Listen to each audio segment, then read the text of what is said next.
Olá, sejam muito bem-vindos ao primeiro episódio do podcast. Eu me chamo Luíse Lopes, sou estudante de psicologia. Estou aqui com a minha amiga Letícia, que inclusive foi a pessoa que sugeriu o tema de hoje. É com você, Lê? Olá, pessoal, sejam bem-vindos. Hoje o tema, nós vamos falar sobre a exclusão e inclusão de pessoas portadoras do transtorno esquizofrênico no mercado de trabalho. Hoje, para participar aqui conosco, nós chamamos o Renato. Renato é nome fictício, e vocês vão entender por quê. O Renato ele trabalhou com um chefe que tinha esquizofrenia, porém as outras pessoas na empresa não sabiam que este funcionário possuía, esse transtorno, então por isso nós não vamos expor nem o nome nem das pessoas, nem o nome da empresa em questão. É importante também lembrar que, decorrente à pandemia, nós estamos fazendo essa gravação cada um na sua casa, respeitando as regras do isolamento social.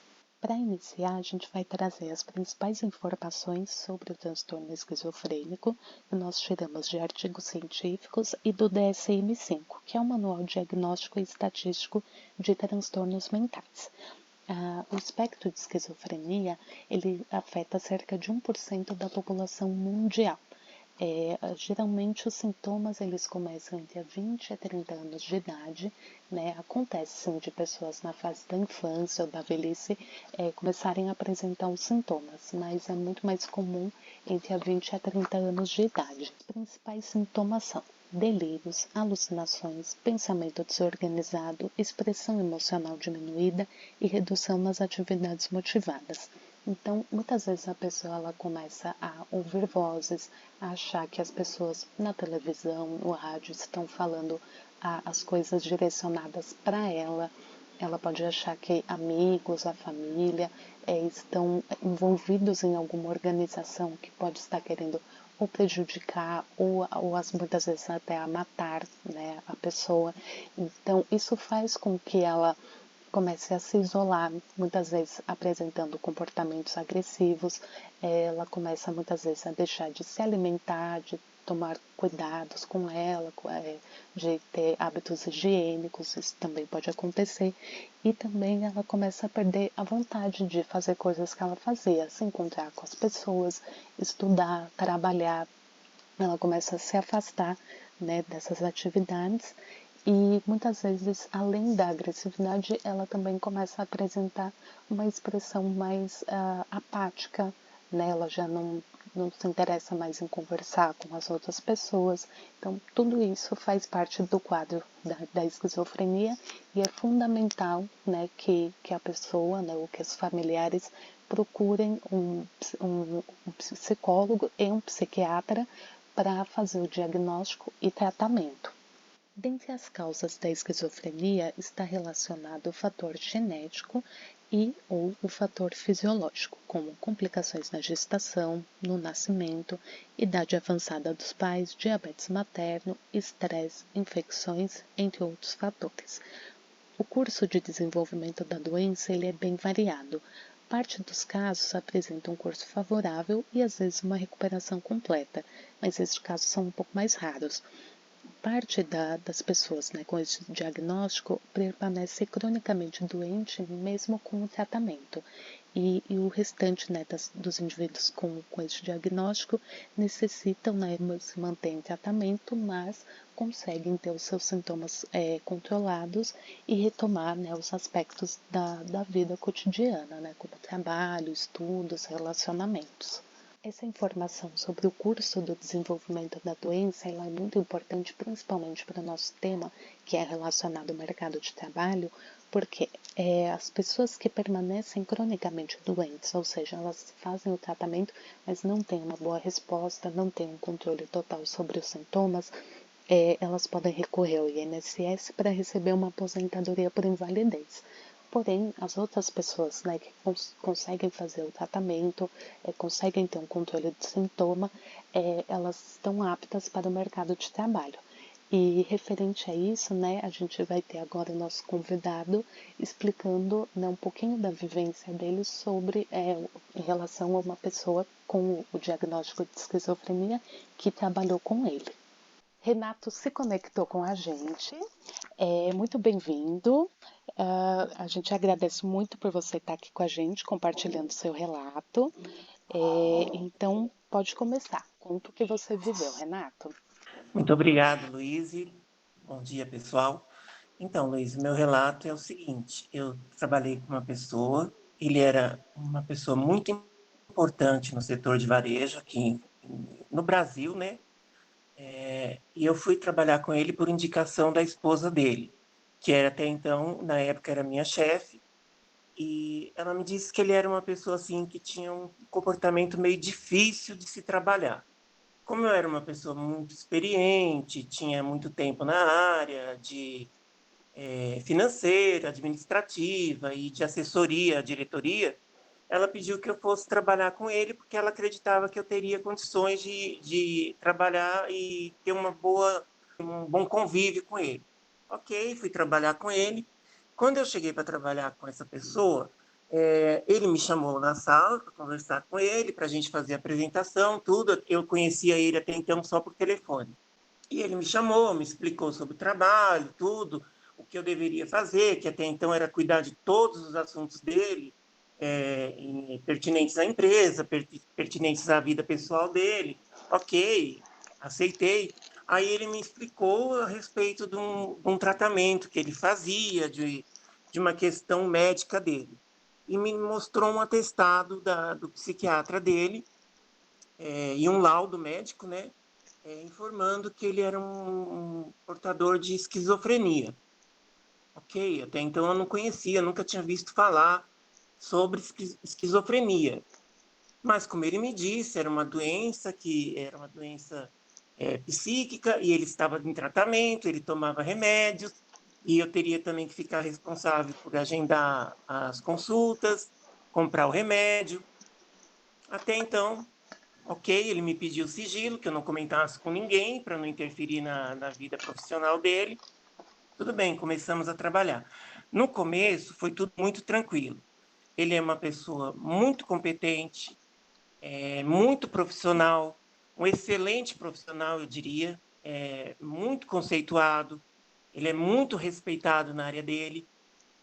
Não tenho o que falar dele profissionalmente, porém, com o decorrer do tempo, ele foi apresentando algumas características que foram me incomodando.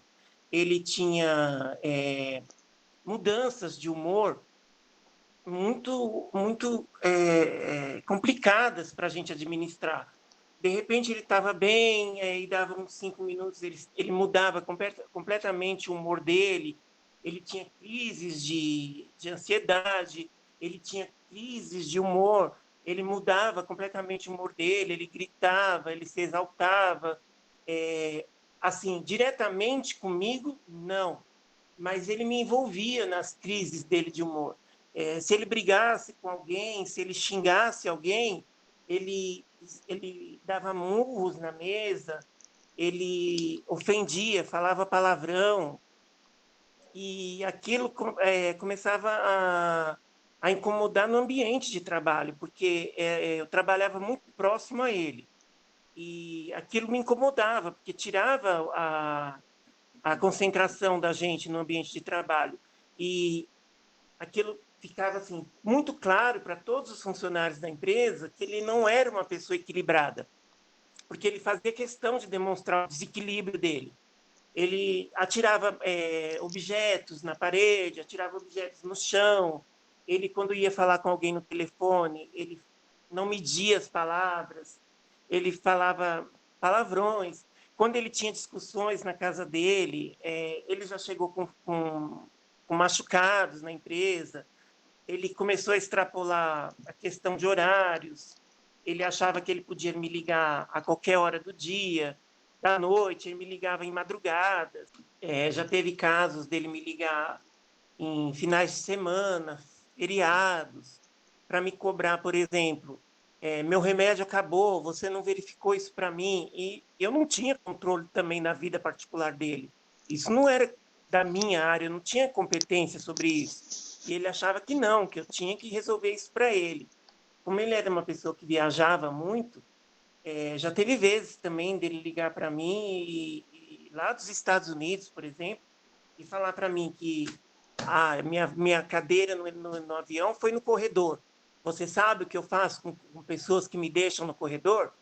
Eu entro na empresa e eu demito. E aquilo começou a me sufocar de uma tal maneira que eu comecei a desenvolver pânico. Eu tive síndrome do pânico, eu comecei a ter crises de pânico, crises de ansiedade. Eu comecei a chorar dentro do trabalho.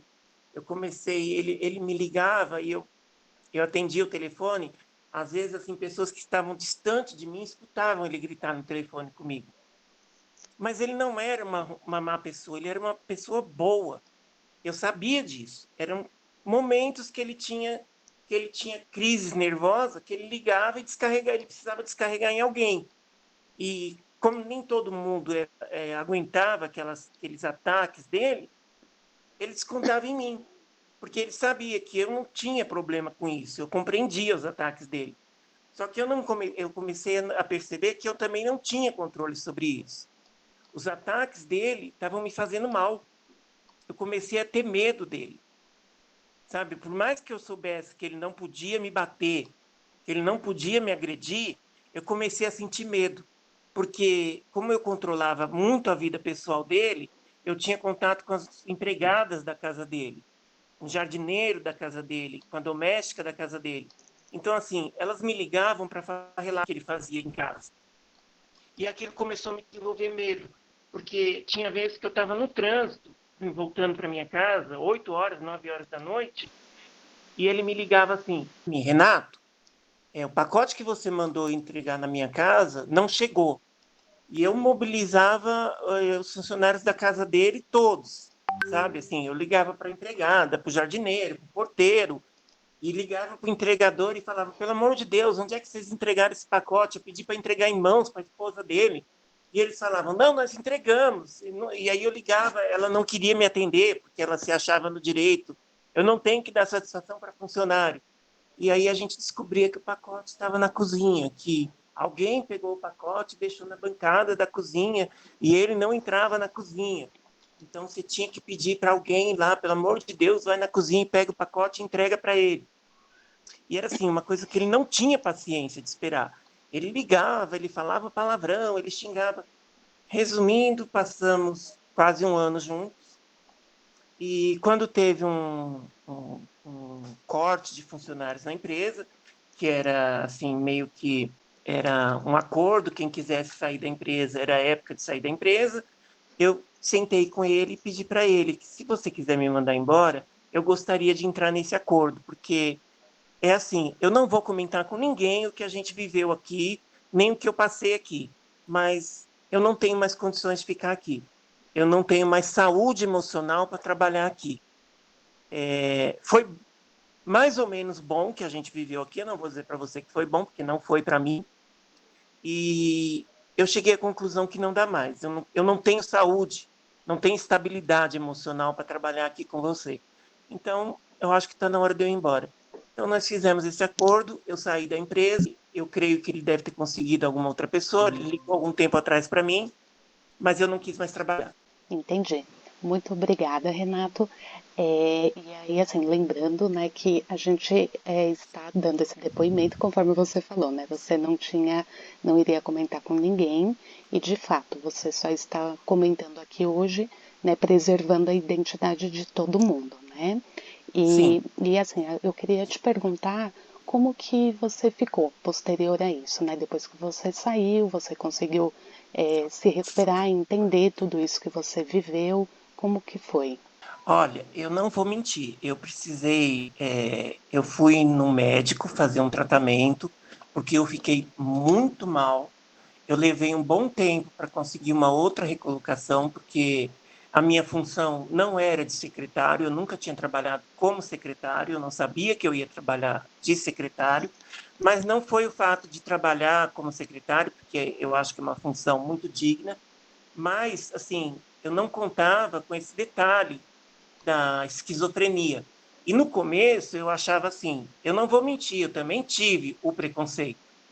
Eu achava assim no começo, ele é doido, eu não sou obrigado a aturar uma pessoa doida, e trabalhei mais pela necessidade do que pela paciência, isso não vou negar para ninguém.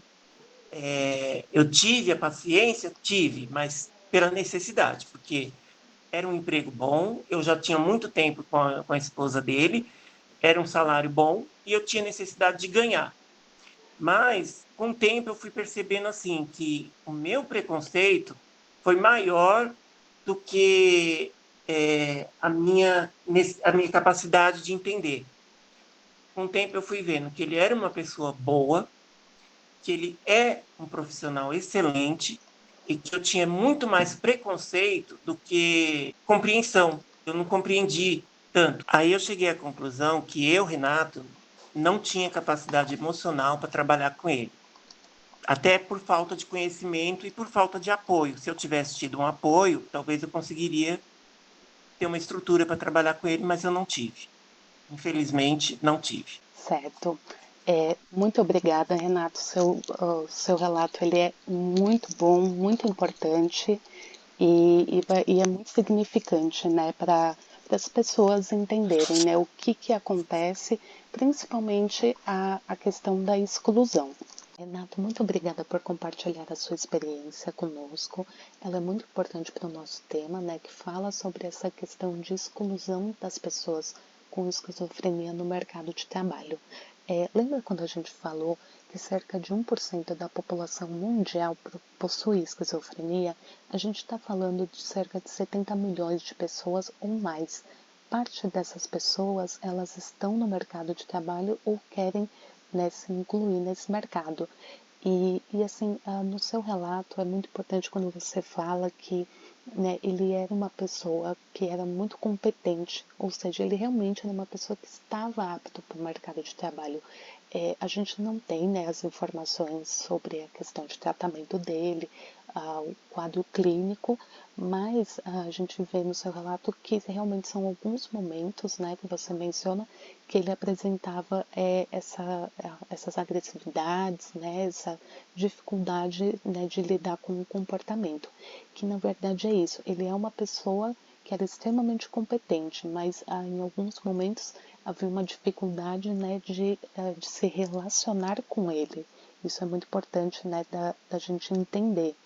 A gente quis trazer esse relato justamente para poder discutir a importância da inclusão, uma vez que a exclusão ela dificulta muito tanto a pessoa que tem esse diagnóstico quanto as outras pessoas envolvidas, né? Como foi o caso do Renato, que né, tentou lidar da melhor maneira que ele pôde, mas ele não tinha as informações, né, do que era o transtorno da esquizofrenia, né, então ele não sabia, né, como lidar com aquilo, ele aguentou enquanto ele pôde, mas também acabou tendo, né, problemas emocionais e psicológicos, e assim, se ele tivesse, né, numa empresa, né, e aqui a gente não está aqui para culpar a empresa, né, a gente está falando de uma outra visão, né, ou seja, se de repente as pessoas pensarem um pouco mais, né, entenderem um pouco melhor a esquizofrenia, né, e tiver um ambiente mais acolhedor, né, quão diferente seria tanto para a pessoa com esquizofrenia quanto para funcionários, né, que estejam lidando com essa pessoa, né, e aí você tem todo um suporte, né, que né, é fundamental para todos os envolvidos. E aí, pensando sobre essa questão, né, de buscar informações sobre o transtorno, eu quero recomendar um livro muito interessante, tanto para profissionais quanto para o público em geral. Ele chama Casos de Superação em Esquizofrenia, que é do Rodrigo Afonseca Bressan, Ari Gadelha e Gueder Gross. É um livro muito interessante, ele traz relatos, né, de pessoas com esse diagnóstico e mostra o curso da doença, né, e o tratamento e a superação, né, quando elas conseguem retomar, né, a vida delas e o quanto isso é legal, né, é um livro curtinho, mas muito importante, né, muito esclarecedora. Então, fica aqui a minha recomendação para vocês. Esse livro, ele mostra que com o tratamento, né, e com informação, com a família e os amigos apoiando, a pessoa, né, com o transtorno de esquizofrenia, ela consegue retomar, né, os aspectos da vida social dela, né? Inclusive o mercado de trabalho, né? Isso tudo é muito interessante. Exatamente, Lou. O relato do Renato foi muito importante, porque realmente nós precisamos olhar para essa questão com uma visão mais humanizada e lembrar que todos nós temos nossas dificuldades e questões emocionais. E a realização do trabalho é um dos fatores que traz significado para a nossa existência enquanto indivíduo e sociedade. Por isso, a inclusão das pessoas que possuem o diagnóstico de esquizofrenia dentro dos aspectos mais leves, ou seja, as pessoas que têm uma consciência preservada, é muito importante. Assim, encerramos o podcast e agradecemos você que está ouvindo até agora e esperamos que possa ter ajudado principalmente a entender o tema, entender o transtorno e entender o portador do transtorno. Muito obrigada a todos que continuaram com a gente aqui até agora.